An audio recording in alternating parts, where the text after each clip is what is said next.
Good afternoon, everyone. Thank you for joining us for this workshop on the role of regulatory reform during times of economic distress. Before we kick off this session, I'd like to walk through a few quick housekeeping tips before the panel begins. If you'd like to ask any of the panelists questions during the presentation, you'll be able to submit questions via the chat box. You can find that at the bottom of the screen. We'll get to all questions at the end of the presentation. If you're interested in rewatching this workshop, please note that we will be distributing this panel through ALEC Connect later on, and we'll be releasing it on YouTube, on our American Legislative Exchange YouTube channel. We can also send you the video once it's released as well. Now to kick off the panel, we'll have Representative Daniel from Tennessee give us some brief opening remarks. Thank you, Michael. Hello, everyone, and welcome to the ALEC workshop on regulatory reform. I'm Martin Daniel, and I represent the 18th District of Tennessee. I am in my third term and my final term, as I'll be leaving in November. But I also chair the Government Operations Committee of the Tennessee House of Representatives. And in that role, the committee reviews government regulations, agency regulations that have been proposed. And also, we deal with sunsetting or extending the life of administrative agencies in Tennessee. I suppose, everyone, that we could basically argue about whether agencies should even have the authority to issue regulations. But since almost all states, and I think it's safe to say all states, have statutes that enable agencies to issue regulations, promulgate regulations, I think we should deal with the issue of how can we best adopt policies and procedures and laws to ensure that these regulations are being promulgated in a way that is in everyone's best interest, especially those persons who are being regulated.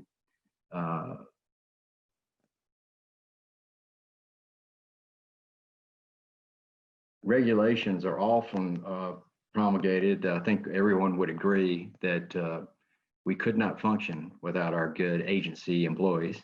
However, they sometimes get a little over exuberant.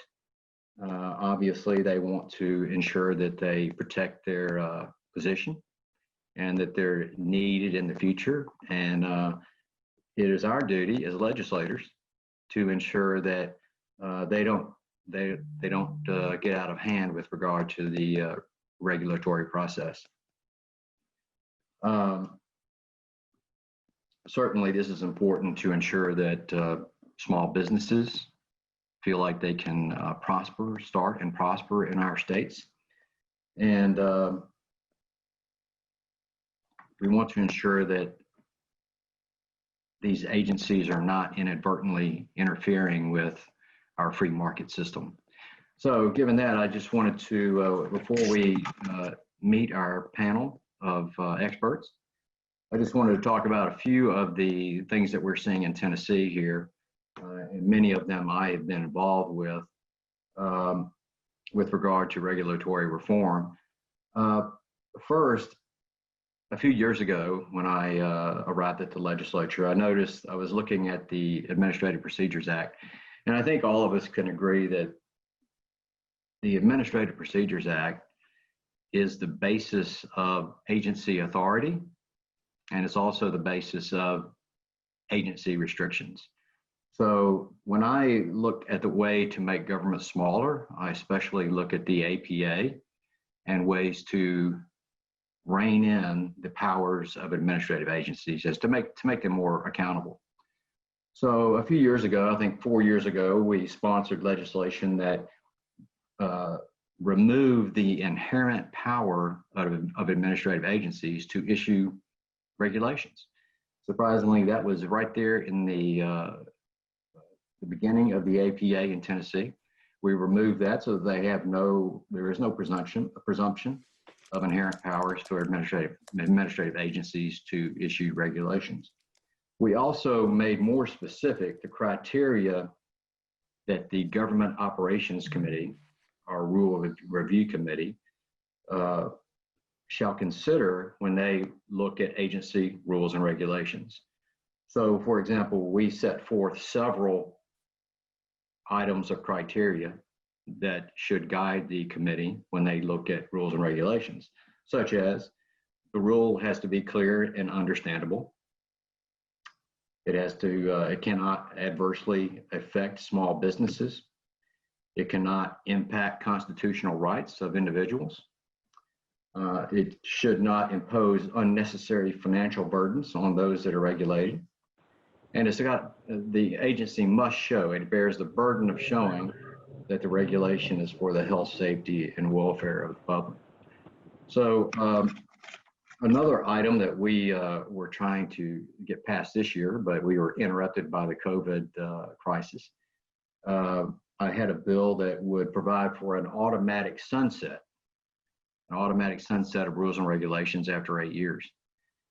And I know that there's been a lot of discussion about how do we review rules and regulations that have been just laying on the books for many years. And that's a question that can be debated, but we came up with the idea of allowing the Government Operations Committee to call up existing rules and regulations for review if they felt like it was necessary. So that's another bill that we had that passed out of committee, but because of the COVID crisis, we did not get it passed out of the entire legislature. Probably next year, and I expect to be in Nashville lobbying for that bill next year.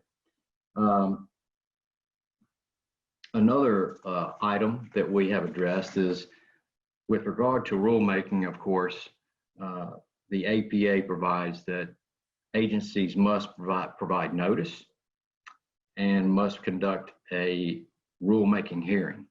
However, in Tennessee, there's one exception to that, one very interesting exception, and it provides that an agency may simply post the rule on the Secretary of State's website and saying, we're going to adopt this in 90 days unless no one objects. So I would call that the direct informal method. And the agencies currently have full authority to use that more informal method rather than the full notice and rulemaking hearing. So the legislation would have provided that anytime regulations affect a person's rights, issue mandates, potentially allow for fines or punishment, those rules have to go through the full notice and hearing rulemaking. That also passed out of House committee, but was held up because of the COVID crisis. Another bill that I think was really interesting is I would call it the Rule Budgetary bill, and I sponsored that one as well. It simply provides that when an agency rule places an economic cost, economic burdens on the persons that are going to be regulated, it must relieve or reduce cost at another place. So in order to impose cost on persons that are being regulated, it must somewhere else reduce the cost by an equal amount. We had many discussions, interesting discussions in committee regarding that bill. I can tell you that I think if it had come to a vote, it would have passed. Again, the COVID crisis put the brakes on that initiative. So those are just a few things that are going on in Tennessee, and I expect that I will follow up, and the legislature will follow up on some of those initiatives next year. Let's go ahead and, if we may, meet our experts, our panelists, and I would ask them to, when I announce their name, introduce themselves and tell us a little bit about yourselves and why you think regulatory reform is important today. First, we have Anthony Campo.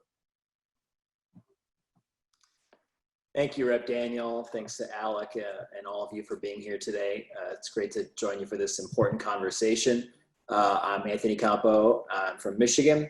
I served as Chief of Staff and Counsel of the Office of Information and Regulatory Affairs at the White House under President Trump for the first 2 years of the administration, where we worked on a wide range of regulatory reform initiatives. Before that, I was a core member of the regulatory reform team on the presidential transition team, where we worked on developing the reg reform plan for the administration, lots of executive orders, guidance, memoranda, things of that sort. And then went in at the beginning on the beachhead team and helped with implementation. So I think this is an important conversation, and I'm excited about it. And I guess, Rep. Daniel, I'll leave it there. I'm at the Heritage Foundation as a visiting fellow in regulatory policy. I previously worked at Heritage in a past life for almost 8 years, and have returned after leaving the administration to help with a wide range of regulatory issues. Thank you, Anthony. Thank you, Anthony. Thank you for being here. Clint Woods.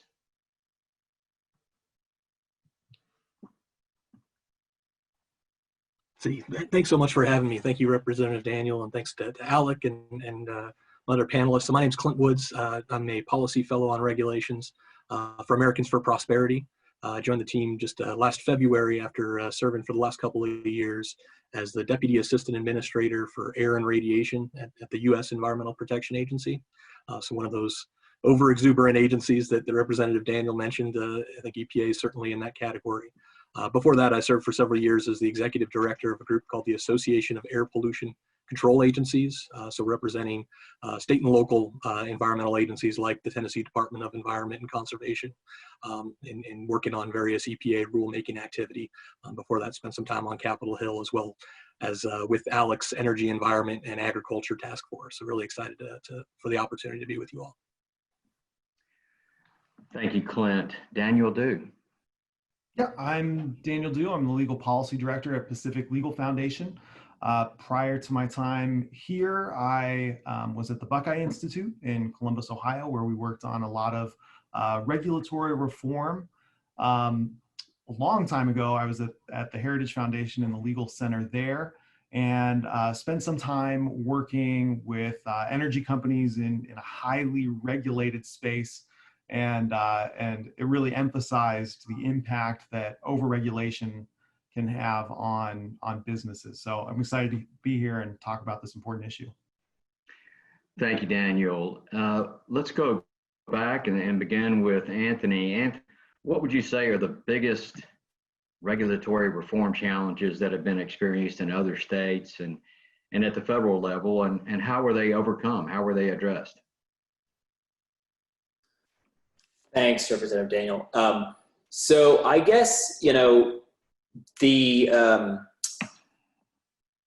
biggest challenges in the most recent past have been, how do we go through the stock of existing rules and, roll back or improve rules that have been on the books. But I guess one way I think about this is, is sort of the backward-looking changes that we need to make to the stock that we have, and then what kind of process changes do we need to put in place so we have better rulemakings going forward. And so I think in the backward looking, we've had, on the transition, we spent a lot of time identifying rules that had particularly harmful effects on the market, on people and families and communities, small businesses. And then work to peel those back. But I think a lot of important work was done decades ago on sort of the forward-looking things, and we've tried to supplement those. So, for example, the office that I worked in, the Office of Information and Regulatory Affairs at the White House, was set up by President Reagan to basically help the White House get their arms around what all is coming out of the agencies. Before that, many agencies had just been created. They were issuing rules all over the place. Nobody knew what was coming until they were out into the public. And so OIRA was set up to help bring those together, coordinate them. They put a unified agenda in place to help have transparency with the public about what's coming up, so there are no surprises. President Reagan did a lot back then to give us, some ability to fight back now, and to make further improvements. So, we could, I guess, sort of looking back, again, also recently we had this executive order from President Trump where he identified where he said to the agencies, we've recently rolled back a lot of rules for the COVID-19 response. What should we keep? What should we, change going forward? That is another one of these sort of exercises that I think gives us, and maybe this is very, relevant for the discussion today. I mean, we're all in a place where you've all just changed a lot of, your states have changed a lot of rules to address the COVID crisis. And now you need to decide which of those to keep, which to modify. And I think that exercise is very important. And it gives us an ability to kind of go in and make lasting changes, so we're not sort of throwing out rules, on the spot to deal with a crisis, but we're actually developing rules that are nimble and flexible and work for the long term. I think another big challenge, I guess to address that question, is over delegation. I think this is really the root of the sort of root problem in Washington is Congress has given so much of its authority to the executive agencies to regulate however they would like. It sets a goal. We want, to achieve some big goal, and then it lets the agency figure out how to get there. And so I think in terms of sort of the backward looking fixes, the big challenges, pulling back those delegations is as important as getting rid of any specific rules so that the agencies have less ability to kind of just go and regulate whenever and however they would like. So something to think about. There's plenty more challenges to go through. I'll just leave it there for now. Thank you. And Anthony, I can tell you from experience that when you're trying to implement legislation or get legislation passed that reforms regulatory authority, there's not always lobbyists involved with regard, as there often are with regard to other legislation. However, you do have the legislative liaisons and legislative commissioners, the administrative liaisons and the administrative commissioners who oppose the efforts to do what you're trying to do. And they present all sorts of scenarios that could result in chaos and the sky falling and so forth if we implement these regulatory reforms. So I have found that it's often necessary to take small steps to accomplish what we're trying to do. Would you agree with that? And what can you do when you run into a legislative roadblock? What can you do to keep moving forward? Yeah, thanks. I would agree with that. I think that, a lot of focus is on kind of big deregulatory actions and reforms, but there's so much benefit that comes from smaller process reforms, like requiring cost benefit analysis, for example. It's so important because we want the government to have, we're not saying we don't want any rules, right? We want rules, we want to protect health and safety in the environment. We want to do it in a reasonable, rational way that accounts for all of the various interests at issue. And so, cost benefit analysis basically forces a careful consideration of all of the different kinds of effects that a policy will have once it's finalized. So it's enormously beneficial for having rational, predictable, transparent regulations that work. And so, if you don't have cost benefit analysis requirements, in your state, I mean, it's something that it doesn't solve all of the problems. It doesn't, it's not a deregulatory exercise as such, but it's an exercise in getting effective, good, smart regulations that work. And that's really helpful. Other, smaller things that I think are important are, we have paperwork, this statute in DC called the Paperwork Reduction Act that basically forces careful evaluation of all new forms before they're imposed. You had just paperwork burdens coming at you from all over the place. And a lot of times they weren't consistent. and there was just too much. And so the Paperwork Reduction Act basically says, make sure you have a notice and comment process on each form. So before the public has to fill out a form and comply with it, they get a chance to comment on it and say whether they think it's appropriate. So things like that. The unified agenda is another one that it's not deregulation. Some of these things I'm talking about are sort of anodyne sounding. They don't sound like deregulation, and they are not deregulation. They're process changes that give better opportunity for public engagement, for improvement. And so, the unified agenda is something where OIRA says twice a year, here are all of the rules that across the entire government are being developed. Just so you know, it's a snapshot of what's in the pipeline. So there are no surprises, that people have a chance to get out and see 6 months, a year, 2, 3 years down the line, what's coming, and start now to think about engaging and trying to push for better outcomes. So things like that can have a really big impact over and above, or maybe I guess it's at a more sort of base level than the big things that we did, which were the 2-for-1 executive order, the task force executive order, things like that, the guidance reforms that are, I think, absolutely critical. They're kind of layered on top of those just basically good government practices that allow you to get smarter, leaner policy. Thank you for that. For those who might not be familiar, can you explain briefly what you mean when you say cost-benefit analysis? Sure. Yeah. So President Reagan issued an executive order 12291 that basically required agencies to look at the effects of a policy. So what sort of cost, not just directly for applying for a permit, hiring a lawyer, something like that, but also what are the dynamic effects. Are you no longer able to go into one line of business or something like that?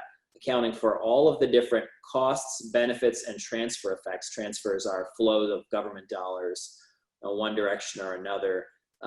President Clinton got rid of that executive order, but put in place another one that is, for all intents and purposes, pretty much the same.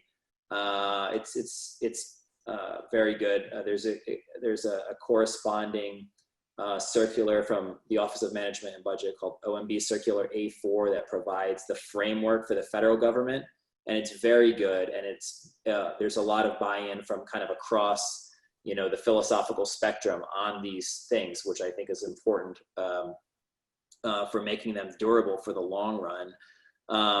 But it's basically the agency, as they're writing a rule, there's a section where they say, we think this will cost X amount of dollars. They try to quantify it as much as possible. We'll have X, Y amount of benefits for the public. And then that goes around, goes to the public, and the public can look at it and say, well, you missed this or you missed that, and provide additional input to help the agency improve the rule before it comes out in final form later. A number of other countries have a cost-benefit analysis requirement for legislation. They don't have it at the regulatory level, so obviously we have first legislation, then rules, then forms. Other countries, in some cases, require it at the legislative level, which is interesting, kind of like PAYGO or something like that, right? On the fiscal side, that's an interesting approach we don't have at the federal level, but it is very effective at the regulatory level for sort of just making transparent what the agency expects to happen, and then give the public a chance to say whether they think that's right or wrong. Anthony, a couple of years ago, I had some legislation that would have required something similar to that. It would have required agencies to set forth the economic impact of the rules and regulations that they proposed. Well, they had an absolute fit over that. They wanted to attach all sorts of what we call fiscal notes in Tennessee. That is an economic cost to a law. And was claiming that they would have to hire all sorts of people to analyze the regulations and provide us with that information. Well, lo and behold, while we were in the process of debating that law, I discovered that we have in Tennessee what is called the Tennessee Economic Impact Disclosure Law of 1979. And basically, it allows any agency commissioner, any member of the General Assembly, or the governor to request that the agency provide a reasonable, within a reasonable time, the expected cost of the rule or regulation. So 2 years ago, I simply issued a letter requesting all agencies, when they bring their proposed rules or regulations before our committee, provide us with this statement as to what the rule or regulation is going to cost the people that are regulated. So that's sort of a backdoor way of providing transparency when it comes to rules and regulations. And for those of you who are out there watching, that is Tennessee Code 4-33-104, 4-33-104.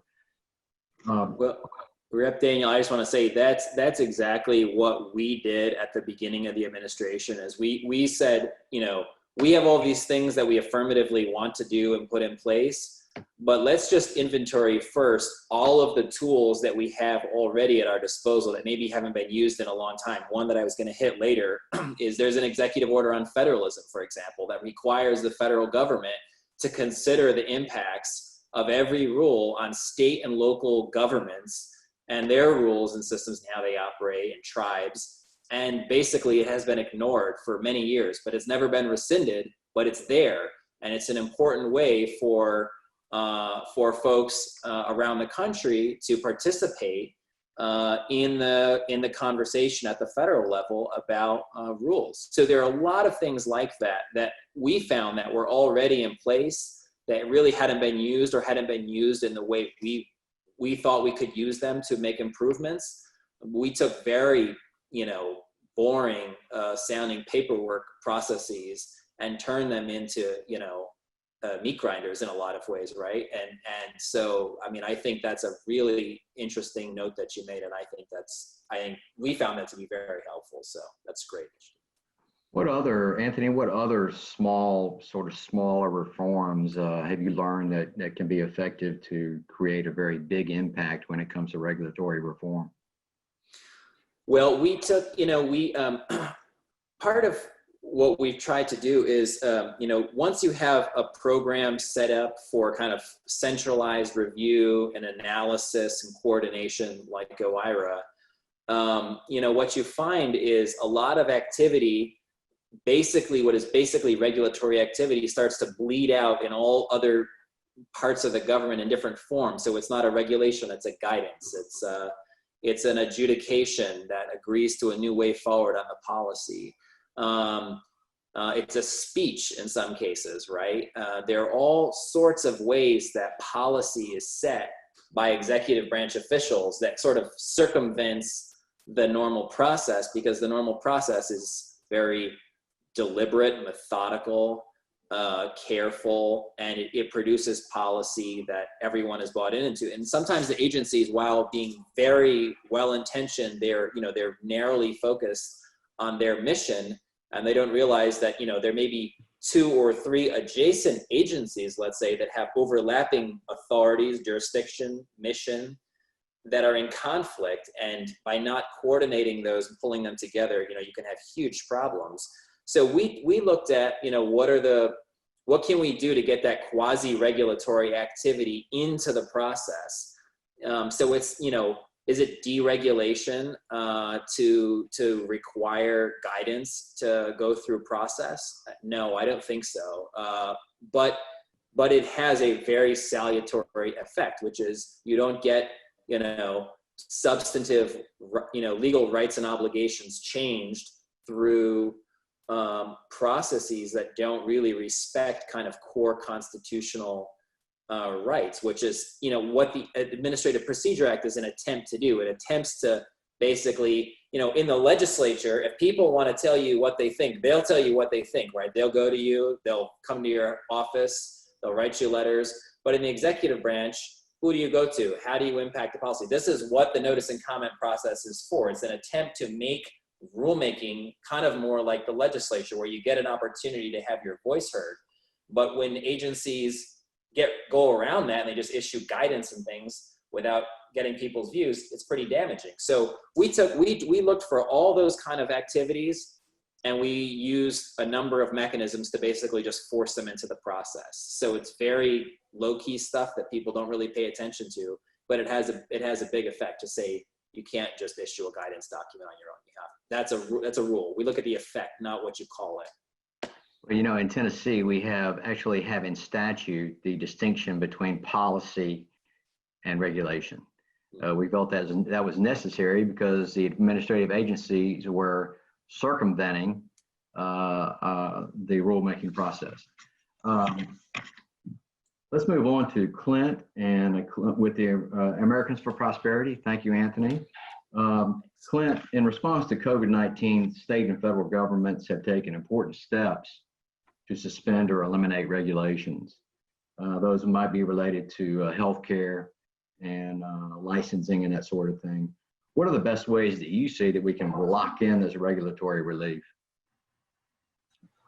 That's a great question. And I think several of the things that Anthony touched on are very relevant here. I think everybody throughout the country, obviously this has been, a probably multiple tsunami 2020 in terms of the pandemic, the economic fallout, the need for thinking about emergency authority in your state. And I know there's a number of bills that were considered as part of the ALEC annual meeting that are highly relevant here. I'd say a couple of things. I think one, this is a unique opportunity for us to talk about regulatory reform. I think for the average American citizen, they've probably never been more aware about some of the red tape that exists at all levels of government, and some of it very irrational and unnecessary that has been revealed and exposed by COVID-19. I think there's been a lot of efforts, a lot of very valuable efforts in terms of executive and legislative action to try to address this in different states. We've seen some really creative solutions that look across the board, across different state agencies through an executive order.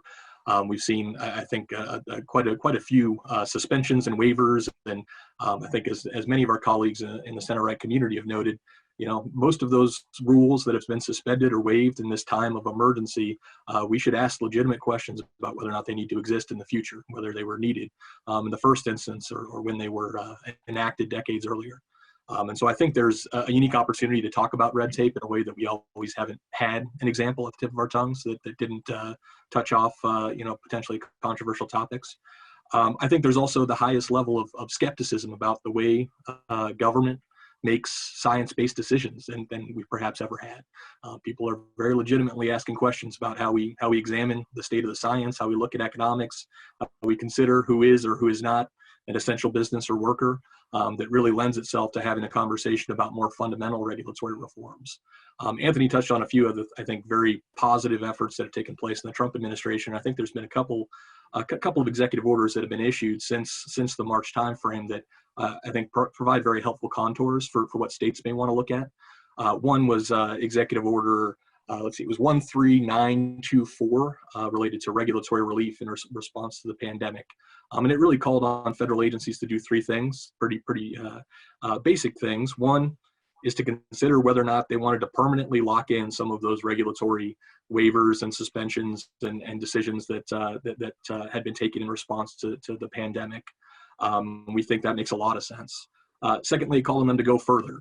We think there's actually a lot more that can be done at the federal level and perhaps in your state regulatory programs to move further.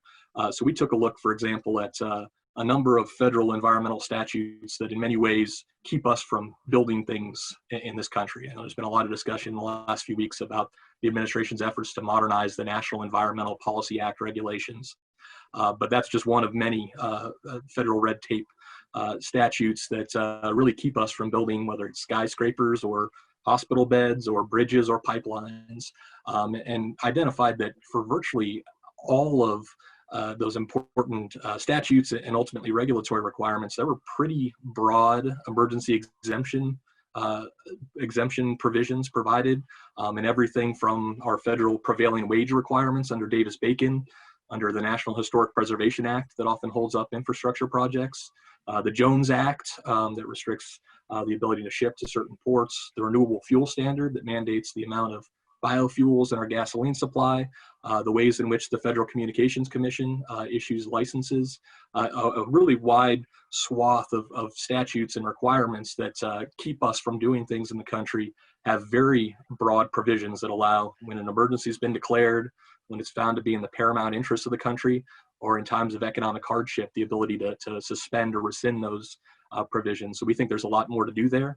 And the third thing that executive order did was to kind of lay out some key principles for what I'd call a sort of regulatory and enforcement Bill of Rights.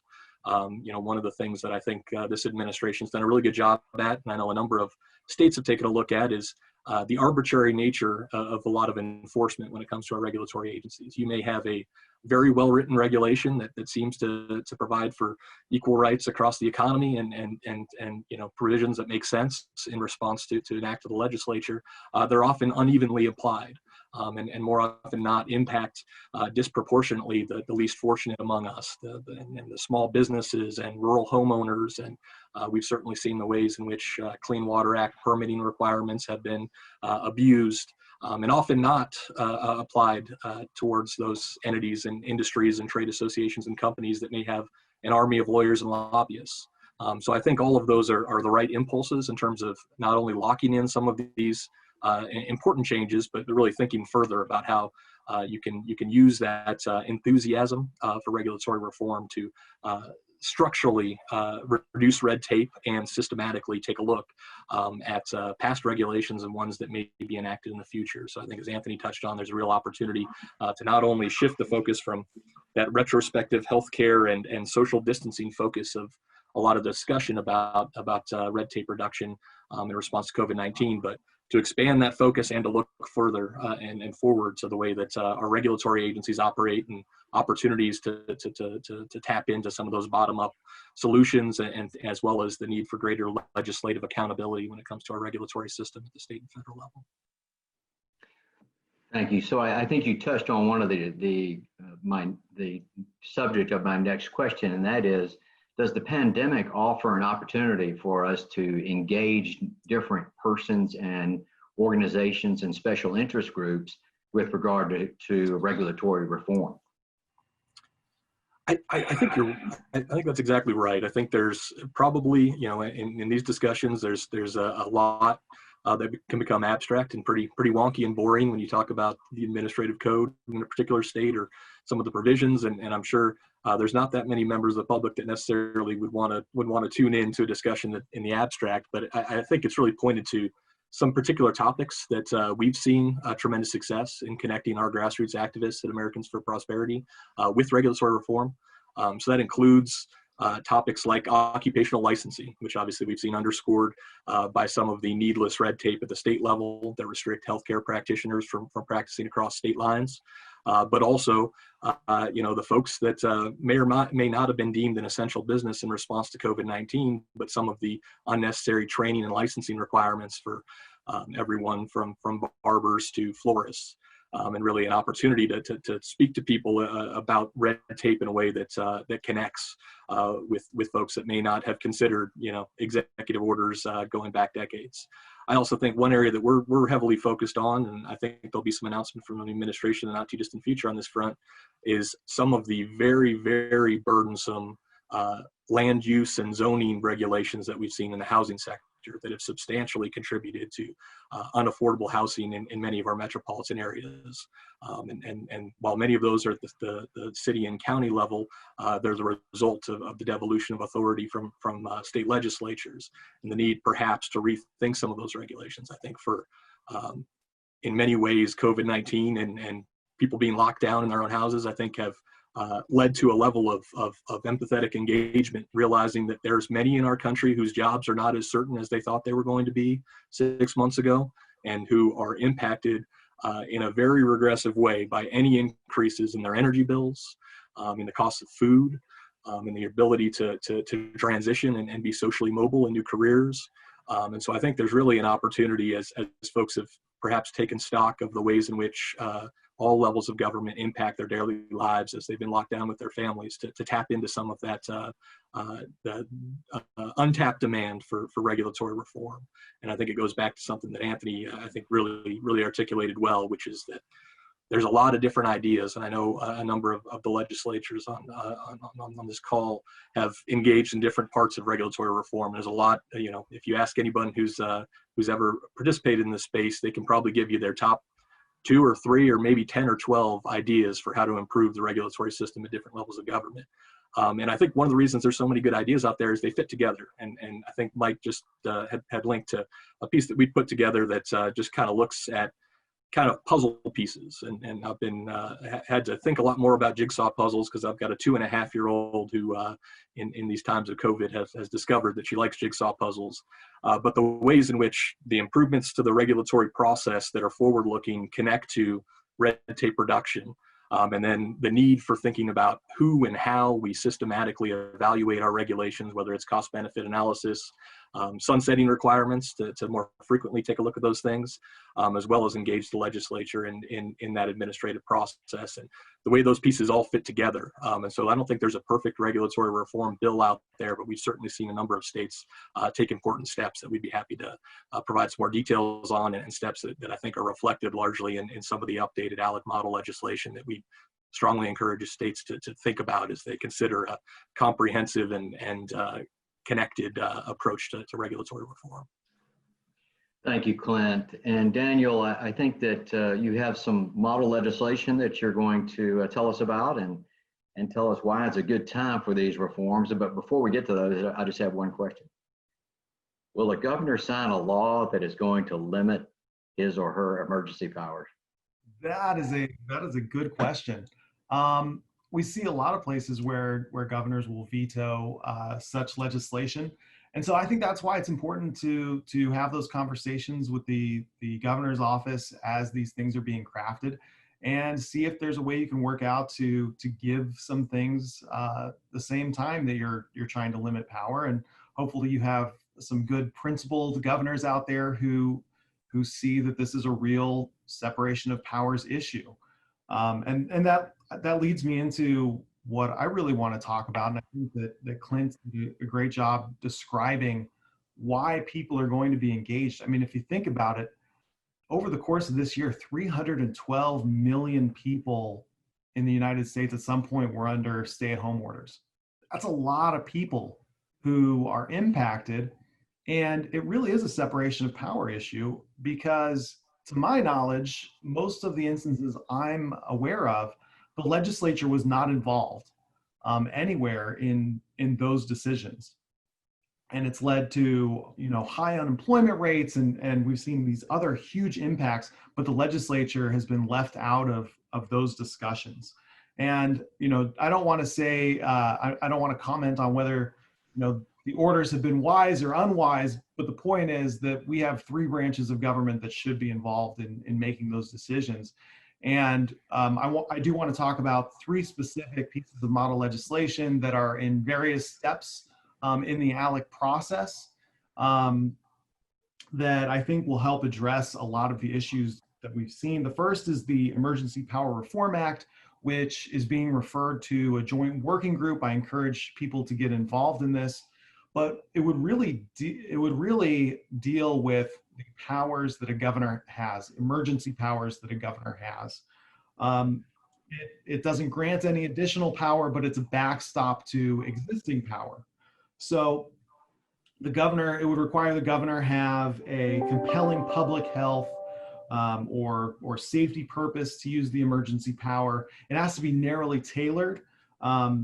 It has to be limited in scope, duration, and applicability.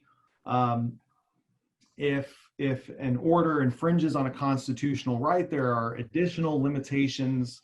All these orders would be judicially reviewable to ensure that they are limited in scope and that similarly situated businesses aren't being treated differently.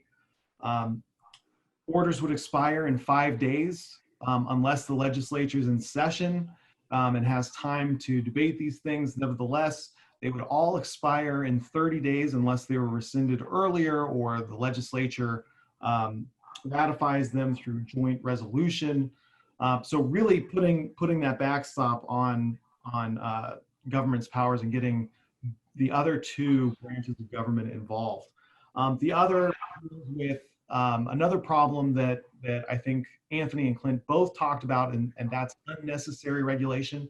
We've seen that a lot of these orders that or these regulations that paraded as health and safety regulations are really unnecessary. And so, you know, there's a model policy that would allow governors to review, governors and committees to review orders that cause public safety or economic harm during an emergency. They're obsolete.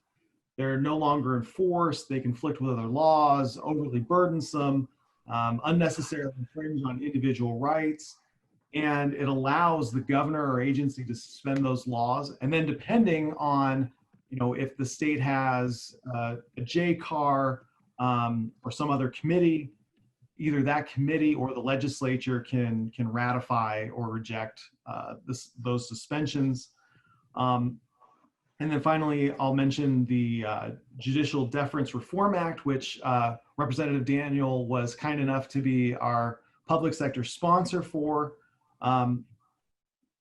Apparently government agencies don't have enough of an upper hand when they're going against private parties. So courts made up these deference rules. On the federal level, they're called Chevron or our deference or different types of deference. But basically what it does is courts will defer to an agency's interpretation of a regulation or a statute.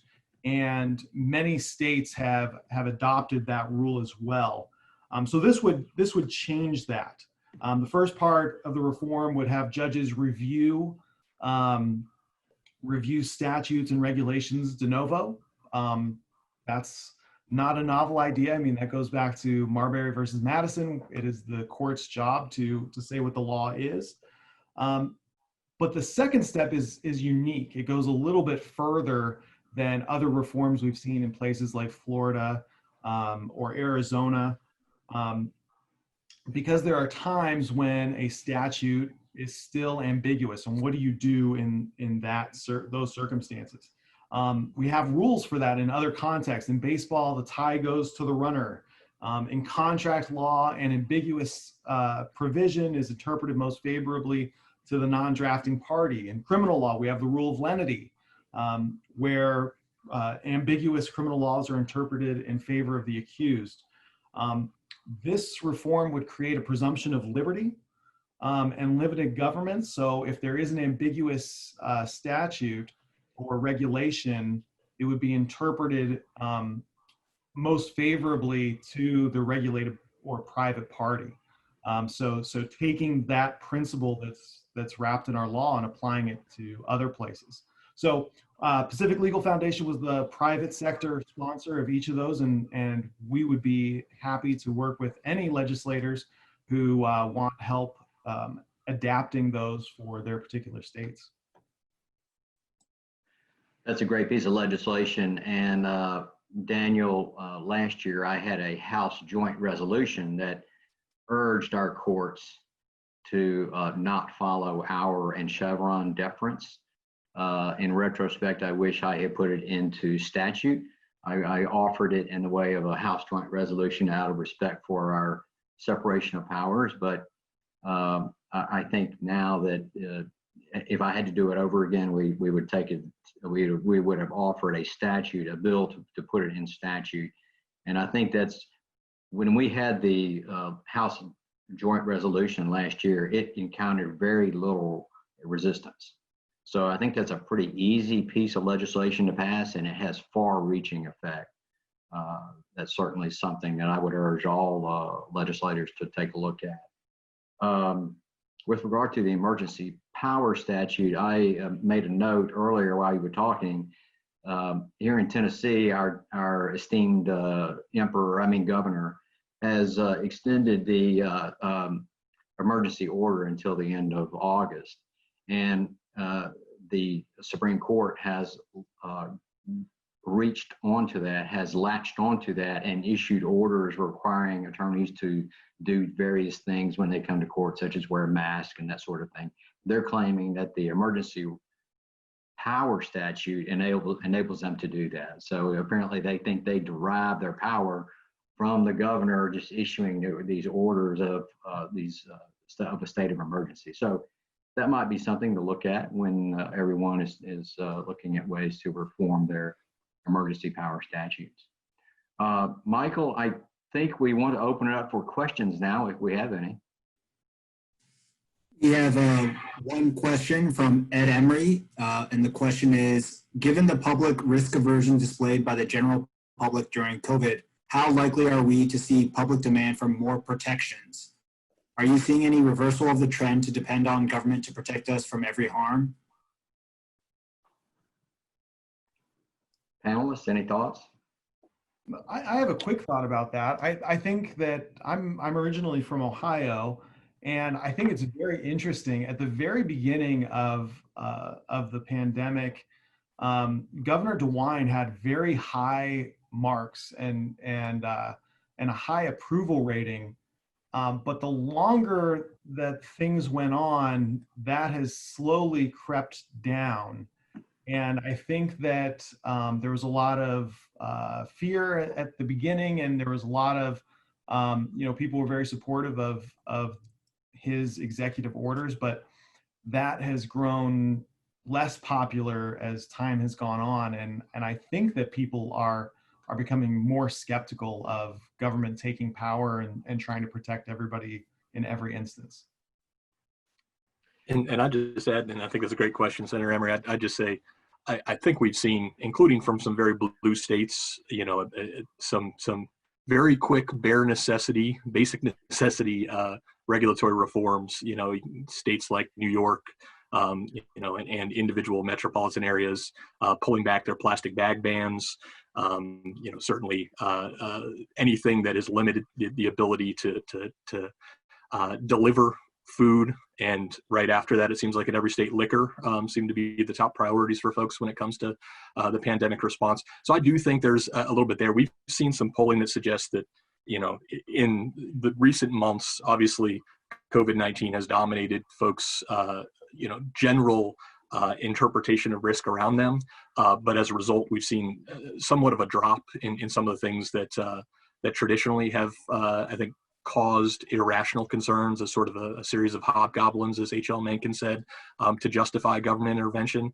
So some of the things like nuclear power, I believe we've seen a little bit when it comes to interpretation of certain other risks that are kind of a first order challenge, where when everything else is going smooth and the economy is perfect and you don't have to worry about a global pandemic, you may want to think about certain chemical regulation or other things, and that those risks, as perceived by the public, have gone down somewhat. And I think it'll be interesting to see what happens in the future. I think as we've I think every organization and every elected official in the country in responding to this has certainly gone through waves. So what do we need to do today, this hour, this week, to get to pandemic response, and then slowly how do we adjust our world and our regulatory system to social distancing, and some of the things that has changed. And then obviously I think we're still in a mode where we're considering the broader economic repercussions of what we've been through as we've mothballed our economy in many important ways. And so I think that evolution, I think, is reflected perhaps in risk perception in a way that may offer some opportunities for folks who are reconsidering whether or not the science made us do it. Restrictions that may have passed overwhelmingly in a state legislature in different times might be worth reconsidering, I guess is the way I think about it. Well, and I would offer, the executive order that Clint and I discussed that the president recently signed on economic recovery in response to COVID here is, part of the reason he did that and the rules that it covers is because we couldn't, part of the reason we didn't have enough PPE, we didn't have vaccines able to get to market fast enough. So many of the government's failures in being able to quickly address the problem flow from very bureaucratic processes around approvals for all of these products, devices, drugs. And so, we didn't have, we couldn't get enough masks to market quickly because of regulations. And so, what happened is a lot of those end up basically getting chucked. They've basically been, thrown out in large part. Well, is that so good? Maybe what we should be doing is developing rules that are really narrow and that work in good times and bad, that are nimble enough that, at the time when ostensibly when we need these rules the most to protect us so that we have masks and all these devices that work and are good and are safe, we have rules that we're following. We're not just getting rid of rules. Now, we do have pared back versions of them today, but I'm saying, to the extent that someone says, well, now is not the time for deregulation. Literally, if we didn't have deregulation, we'd have almost no masks. We would have almost no hand sanitizer. We would have none of that stuff. The deregulation is literally what made possible the government's quick response here. So it's just been an absolutely essential component in the recent past, and in kind of preparing all of us for the possibility of other things like this in the future. We have to take this seriously. This isn't about slashing and burning. This is about helping the nation to be prepared for the unthinkable. It's not just we want rules that help us when we need them most, right? And so that's what we're trying to do here. So Thank you, Anthony. And Daniel, back on the topic of the emergency power statute, I know that one thing that has really irritated legislators here in Tennessee is that the governor issues these orders without giving us advance notice. So we are often get notice no earlier than the general public. So I think that when we convene next year, that we are going to impose an advance notice requirement. The governor has to give the legislature at least 48, 72 hours advance notice before he just issues these orders. Any more questions, Michael? Yes. The question is, has any significant research been done on regulation reduction and the impact it can have on state economies? I think there has been some analysis of that. I can't cite it as I sit here. Panelists, did you have any thoughts on that? Anthony, you may have more insight here. I was just going to say the Council of Economic Advisors at the White House has done a good bit of research, just not at the state level, but of basically trying to put a per family savings on reforms. So that's something that might be worth looking at. They issued a report on that that's very helpful from the Council of Economic Advisors. Also, I'm sorry, go ahead. I think the Institute of Justice has taken a look at occupational licensing and determined how much economic burden that places on individual states and on the entire country. So you could probably find that on their website with regard to occupational licensing regulation. Something else that may be worth noting is, when you hear the numbers, for example, coming out of the Trump administration about savings, I mean, I think it's important to think about when you get rid of a rule, even our rules that have cost benefit analysis, let's say the rule says, it's going to cost $100 and it's going to have $200 of benefits. When you get rid of that rule, in many respects, what ends up happening is you get the cost savings. So for all the analyses that are done, they use the underlying analysis from the rule itself as the starting point, right? So whatever the Obama administration thought a rule was going to cost, which maybe some other people would say they didn't get that right, the cost projection right. So there's a lot more savings, I think, than you will see in a lot of the analyses that are out there.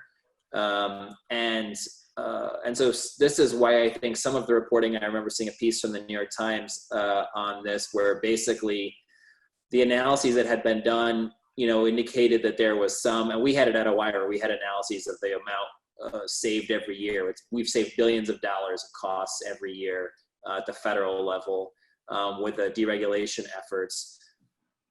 But what's the baseline? The baseline isn't zero cost. The baseline is tens of billions of dollars of new costs every year from the last administration and the one before that. And so there are different ways of looking at this. The New York Times piece basically said, just that as a psychological matter, business, the public feels more confident about investing and moving forward with new developments, new projects and things like that in a regulatory reform environment. regardless of what sort of numbers are associated with the savings. Thank you, Anthony. And I just, if you don't mind, add, I think Grant said Kidwell had included a couple of valuable links. I think our colleagues at the Marquette Center have, I think, a very helpful methodology. They've got some new data coming out, I think, in the next couple of weeks on their state reg data system that compares the number of regulatory mandates across different states. That has a lot of value, and it's a slightly different methodology that the Small Business Administration at the federal level has used a slightly different one for looking at regulatory burdens. I think ultimately the one important point is cost benefit analysis is valuable, economic analysis is valuable, but it's important to look under the hood to ask questions about who is conducting that analysis, what incentives they may have, and ultimately if your regulatory reforms are tied to major regulations that cost or have benefits of a certain number, who and how they're doing that analysis really matters. And it's a really important consideration. So I know we've seen a few states like West Virginia start to embrace economic analysis units that are nestled within the legislature to provide a check on some of those independent agency analyses. And we think that's a very good idea to check the math and have experts that may not be part of the regulatory agency that has incentives towards regulation to oversee that process. Thank you, Clint. Michael, I think we're reaching the end of our time. Do we have any time for another question? I think we can take one question if Clint and Anthony want to sort of go over Grant's question about mentioning the federalism review requirement in public comments. And he says that even when he mentions it for a specific rule about giving control over permitting to states, they all seem to forget that it exists. And then Clint sort of answered it in the chat, but if you guys could expand on that a little bit, that'd be great. Go ahead, Clint. I had an answer to that too, but I'll let you go first. Yeah, and I'll just add, I think there's, if you subject yourself to reading the Federal Register every morning, you will see for nearly all proposed and final rules, a whole alphabet soup of back matter of executive orders, and to be very blunt, not a whole lot of thought comes from federal agencies on those things. In many ways, they are driven by statutory mandates, by impulses within a particular administration towards certain types of regulation or deregulation in the context of this administration. And so I think there is opportunity but the need to hold agencies' feet to the fire when it comes to those sorts of important provisions for this one under the Unfunded Mandates Reform Act. And so I include a little bit more context in the answer, but Anthony's got, I think, much more to add. No, that's really helpful, Clint. Thanks. I was just going to say that I think, they are required, so agencies are required by the Administrative Procedure Act to respond to every substantive comment that they receive on the record. So they can't blow it off. Now, if you call a friend at the agency or, you send a letter or something like that, that does not have the same effect. I'm not saying that isn't important. But there's basically just like you have in court a legal docket, at the agency as they develop rules, you have a docket. It's the matter that is before the agency as it is deciding what to do. And so, it opens that docket and then it closes that docket and it makes a decision based on what's in the docket. And so one thing is if you submit a substantive comment and you say, when a final rule comes out, it says, it has a section in the preamble where it says, under executive order, X, we have this to say. Under executive order Y, we have that to say. Under executive order Z. So if you say under executive order X, here are things that you need to think about from our state and other, and we're the biggest state in this industry. We represent, 50% of the market or something like that. It gives them something to sink their teeth into. They have to respond under the APA. And if you quantify the effects, then you push it another layer into the process, into the cost benefit analysis. So if you say, these are federalism implications that we see in our state. And again, here's a dollar amount that we associate with those effects based on, what we know in our state. Then that allows the economists at the agency, at OIRA, at sister agencies, to basically have something to work with. And so I'd say the more meat you put on the bones and the more you put it in the docket and you tie it directly to the EO, then they have to. And if they don't, then that's where people like PLF come in and and sue them.